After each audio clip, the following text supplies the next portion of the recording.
صفا on line کے ناظرین کی خدمت میں اعظم شرقی کا سلام پیش ہو۔ ملک کے نامور عالم دین مولانا خالد سیف اللہ رحمانی نے مسلمانوں کی سیاسی حکمت عملی کے موضوع پر ایک چشم کشا تحریر لکھی ہے۔ پیش ہے اس مضمون کے اہم نکات۔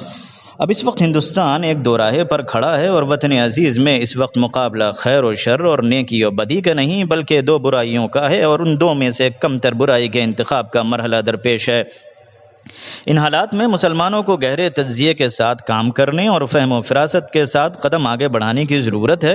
مسلمانوں کو ایسے علاقائی اور قومی سیاسی جماعتوں سے معاہدے کی بنیاد پر معاملات طے کرنے چاہیے جن کو کم سے کم سیکولر ہونے کا دعویٰ تو ہو، ایک واضح ایجنڈے کے ساتھ ان سے گفت و شنید ہونی چاہیے۔ یہ گفتگو خفیہ بھی ہو سکتی ہے اگر ذرائع ابلاغ میں ایسی خبروں کا آنا نقصان دہ ہو اور اندیشہ ہو کہ فرقہ پرست طاقتیں ہیں اس کو بہانہ بنا کر برادران وطن کو اکسائیں گی اور اپنے ووٹ بینک کو بڑھانے کے لیے اس کا استعمال کریں گی۔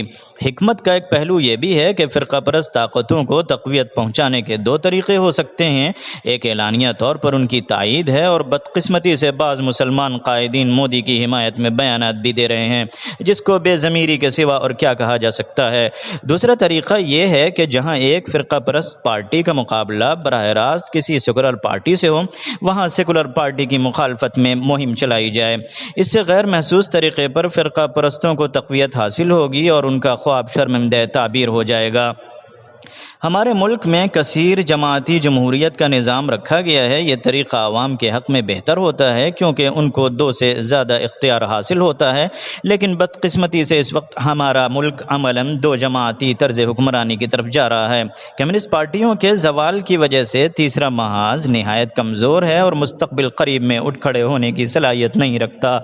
ان حالات میں مسلمانوں کو نہایت حکمت اور تدبر سے کام لیتے ہوئے قدم اٹھانا چاہیے۔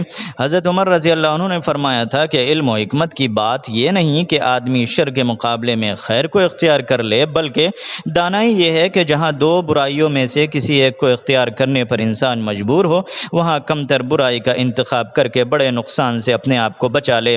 ایسی حالت میں جبکہ ہندوستان کے سیاسی افق پر فرقہ پرستی کی سیاہ گھٹائیں چھائی ہوئی ہیں، اگر ہم نے فراست ایمانی اور نور بصیرت سے کام نہیں لیا اور جذبات، رد عمل اور نعروں میں بہہ گئے تو اس سے دور رس نقصانات کا اندیشہ ہے۔ ضرورت ہے کہ مسلمان قائدین اور رہنما پارٹیوں کی وفاداریوں سے نیز حقیق اور وقتی سیاسی مفادات سے اوپر اٹھ کر ملت کے مفاد میں اتحاد و اجتماعیت کے ساتھ کام کریں اور سفینہ ملت کو بھنور سے نکالنے کی مخلصانہ کوشش کریں۔ مزید اپڈیٹ حاصل کرنے کے لیے ہمارے چینل کو سبسکرائب کیجیے اور اسی کے ساتھ صفا آن لائن سے اعظم شرقی کو دیجیے اجازت۔ اللہ حافظ۔